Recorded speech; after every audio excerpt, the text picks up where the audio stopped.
Hi everybody, welcome back to the Base Enterprise CLG series and is supported by Fingal Enterprise Office. My name is Jennie Cruise. I'm a life coach, mentor and trainer, and today I'm here to talk to you about breaking through your limiting beliefs of your financial ceiling. So I'm going to start with, first of all, the idea of a limiting belief, what a limiting belief is, and then we'll talk a little bit about that financial ceiling. So first of all, we all have beliefs. A belief is something that we believe or know to be true. It's a thought that we think over and over again in our mind, and it's something that we have picked up along the way. So when we're born, the conditioner or the environment that we're surrounded by gives us the beliefs that we know to be true about the world. Like, for example, if you believe that dogs are dangerous, then all of a sudden you will look at the world through that lens, and every dog you see, regardless of whether it's a danger to you or not, feels like it's a danger to you because that's a belief that you hold to be true. And we have very simple beliefs that are very much embedded in our culture, in our norms, in our families, in our communities. Like, in Western society, we would very much associate different colors with different genders. So it's all sorts of little layers of beliefs that we hold that most of us don't really even realize unless it affects us in some way. So what I'm interested in are the beliefs that are standing in our way. They're called limiting beliefs. What we mean by that is they're limiting our potential. So if you think about it like this, all beliefs are serving you in some way. So in other words, we have them for a reason, because if we didn't have, they weren't serving us, or they weren't useful to us in some way, we would have let them go by now. And one of the best examples I can think of that is, if somebody had a belief maybe that they could never learn how to drive, obviously that would limit their life in some way from the point of view of not having the independence of being able to drive, not being able to go to places, relying on other people, etc., etc.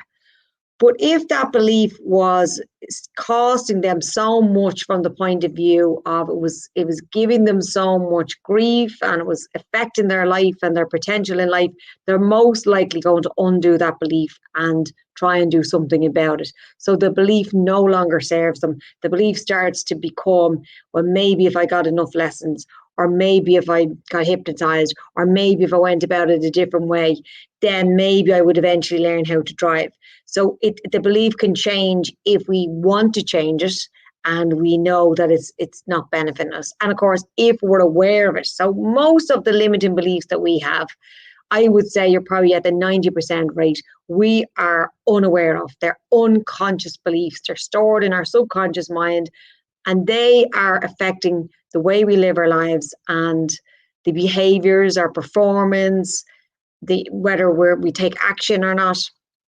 So what I want I suppose, to raise your awareness in today is, what beliefs do you currently hold about money? So I want you to think back to your childhood and think about the kind of messages that you had around money. Particularly, was it what we call a scarcity environment? Money was scarce. Not necessarily that money was scarce, or was the message that money was scarce. So, for example, in my childhood, I had a very unusual childhood in the times, and at times in our lives, money was very scarce, and in times in our lives, money was very abundant or very affluent. But the message was always the same. It was always, well, it's only money. It's money, there was never any stress about money. Well, not that I recall from my, recording of my childhood. What I remember is, I don't remember that whole fear around money. And yet there's other people that grew up in houses where money was more than abundant, but there was a fear around money, and it causes that sort of scarcity and lack. We call it lack consciousness. So if you were exposed to that scarcity and lack consciousness, you can absorb that and take it on as yourself. You most likely will absorb it and take it on, unless you had a much stronger influence outside of that or somewhere else. So it's always the strongest influence that will embed in your subconscious as your belief. So the strongest might be the person you respect the most. So obviously our parents would be a huge influence. Then again, it could be somebody that you spend more time with, or you could be somebody that you're more in awe of, like it could be a movie star, it could be a teacher, it could be a friend growing up.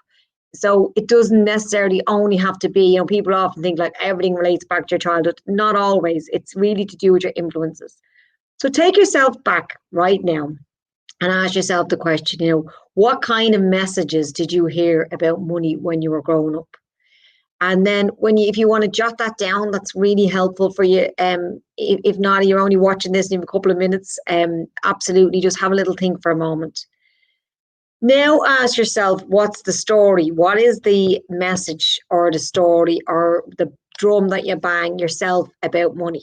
So some people are like, oh, I haven't got a pot to pee in. Some people are like, I never get to the end of my debts. Oh, money comes in and money goes.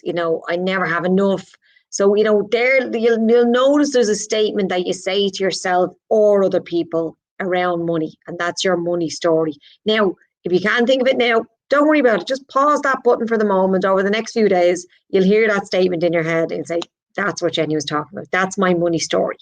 And most likely, if you have a limiting belief around money, the money story is something negative like, there's never enough money to go around. Or one of the big stories we tell ourselves is, when I get this amount, then I relax. Like I can't really relax into my success or my security until I'm earning X amount of money. Or my biggest limiting belief that I uncovered about myself financially was, it wasn't that I don't have a scarcity lack. That's not what I was exposed to, but I have a ceiling. I have I'm comfortable in a particular zone, and the zone I'm in is based on my previous salary, and that's quite common in people. So they know that they're capable of earning X amount. So say in your previous job you earned 50,000, and then all of a sudden you go self-employed. That often becomes your natural ceiling. It's an unconscious ceiling they don't even realize is there.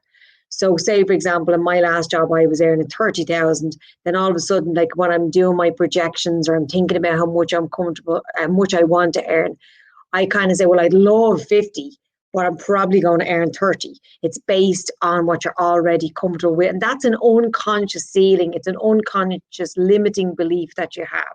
So the first step in changing anything is noticing that it's there, being aware, recognizing what it is you're comfortable with and what it is you feel a little bit uncomfortable about, you feel is a little bit beyond what you're expecting.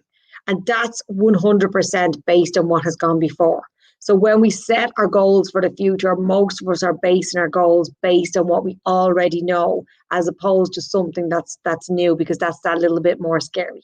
So when you recognize what your ceiling is or what your limitation is, I would encourage you to just push that a little bit beyond. You don't have to go, I always say this in all the work I do, you don't have to do the full 360 degree turn. So you don't have to go from having a 30 grand ceiling to 100 grand ceiling, because that's not realistic. Your mind is just going to really go, okay, that doesn't make logical sense, and you'll attempt it and you might struggle, and then you go right back to your comfort zone. So how about we go, okay, well, what if we were to push that up by 10%? 10% this year and 10% the following year, or even 20%. And you know what? Even if you only wanted to push it up by 1%, it's a psychological limit. It's not a financial limit. It's a limit that you have put on yourself for your finances. And what happens is, no matter what limit you put on yourself, your mind's job is to make sure that you are living within the belief system that you've created in the world. So it will not push you outside of that belief system. If you believe that you're going to be of a certain income level for a certain time in life, that's what it will show you, and that's what it will make sure happens in your life. Just like, the best example I can give of that, I know it's kind of cliched, but it really does bring it home, is it's like when you see people who have come into a huge amount of money, maybe redundancy, maybe lottery winnings, or, whatever it might be, a huge windfall. And their underlying belief is that they are of a certain income standard. And what they do is they go as quickly as they can to make sure that all that money is spent and it disappears, so that they can return to the income level that they are comfortable at. And we all do that. That's called saboteurs, sabotaging your behavior. We sabotage our success to bring us back to the level that we're comfortable with. So here's the big question. What finances are you comfortable with? Not finances do you want, because we are naturally, there probably isn't a person on the planet that doesn't want a little bit more money coming in their finances, but it's about what finances they're comfortable with. Now, there is a fantastic talk on my YouTube channel and my website around belief systems. So if you want to look at this a little bit deeper, it's up there. You can give it a watch. But just for the moment today, what I want you to think about is, what messages did you have around money when you were growing up, from the time you were born till the time you set up your business? What messages were you listening to? What messages are you currently listening to? What is the story or the mantra that you're repeating in your life now? And what would it be like to increase that by a small amount? And when you reach that small amount, increase it further. So that's really around the belief systems. And this talk is very much around the belief systems, but I just want to finish on a couple of practical points as well. So one of the biggest things I would give, the biggest advice I would give people when I business mentor them, is the idea of, are all of your assets working for you? So most of us would look at our business and we would say, okay, well, I'm selling this product or I'm selling this service, and if I sell 10 of these, this is what I can make. But we forget about things that can generate income for us in other ways. And particularly during lockdown, you've seen so many innovative businesses. I mean, the other day, people were just talking about how taxi men are now couriering parcels, because obviously parcels are a huge industry now with the lockdown and Christmas combined. And there's a real example of somebody using an asset that is owned by the business to utilize more income. Now, other assets. So what I want you to do for this exercise, you want to do this exercise, I want you to write down all of the assets that the business has. Okay. Now, I don't mean balance sheet assets. I mean, think of it like this: things in the business that you own that can be useful. So forget about the word assets if that's too fancy for you. So for example, in my business, I don't own, but I lease an office. So I have access to an office. So that's something in my business that's useful to me. I have office furniture, I have Wi-Fi, I have a car at my disposal. They are my assets for my business. They are things that are useful for me. I have a projector, I have a laptop. They're the things that I have. Now, the next question, so when you've done your list, is the next question is, I want you to go through that list and I want you to ask yourself this question. Out of that list, what items or what assets could generate me more income? And you're probably saying, sure, how? For example, could I hire out my projector to somebody? Could I use my laptop in other ways? Could I use it for data entry? Could I use it for customer service, remote customer services? Could I rent out my Wi-Fi to somebody? Could I rent my car to somebody? You can absolutely rent your car out if that's something that you're interested in. Do you have a parking space at your disposal that you can rent out?